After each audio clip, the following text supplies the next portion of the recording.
Hey guys, so in this video we want to explain to you how to replace the turn signal bulb on a Toyota Corolla from model year 2014 all the way to 2019. So right now we're going to do this on the driver's side, but it works in exactly the same way on the passenger side as well. And we have to do this from the inside of the trunk. When we take a close look at the carpeting here, then you see these two small black plastic retainers, and we have to remove both of these in order to get right behind the carpeting. Now there are special tools to remove these, but we can also just use a simple flat blade screwdriver to pry them loose. You just kind of pull them out, and the first time you do this is actually going to be relatively hard, so it won't be just as easy as I just showed you here. So just be aware that it may take you a little bit longer. Once we remove both retainers, then it's time to fold back the carpet just a little bit so that we can get access here to the light bulbs and the harness. The bulb for the turning signal is the one on the top, and in order to get some easier access, I'm first removing the connector to the harness by just pressing on this little plastic button here.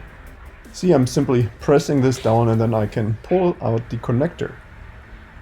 To remove the light bulb socket, we have to just rotate the socket counterclockwise by about 1/8 of a turn, and then we can simply pull it out and we have the light bulb in our hand. And to remove it from the socket, we're going to pull it straight up. The original bulb is of type WY21W, but in case you're having a hard time finding that type, you can also use the 7440.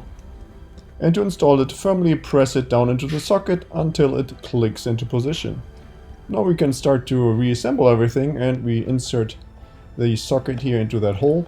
And once the socket is all the way in, make sure to rotate it by 1/8 of a turn clockwise and ensure that it is sitting nice and tight. Then of course we have to reconnect the harness, make sure that it clicks into position. And we are already pretty much done. All we have to do at this point is fold back the carpet to where it used to be. And I hope you still have those two plastic retainers, which we simply push through those two holes here in the carpet, and then we are really done. We have successfully replaced our light bulb. So I hope this video was helpful, and if you have any more questions or comments, then please leave a message below.